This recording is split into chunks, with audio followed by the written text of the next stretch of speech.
Первый мой танец начался в детском саду. Я помню свой первый танец.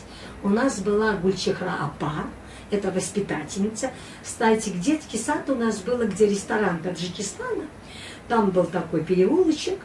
Вот это все же поломали. Мы там жили. И рядом был детский сад. И меня водили. И первый мой танец в детском саду было «Пахта-пахта, идем пахта». До сих пор помните?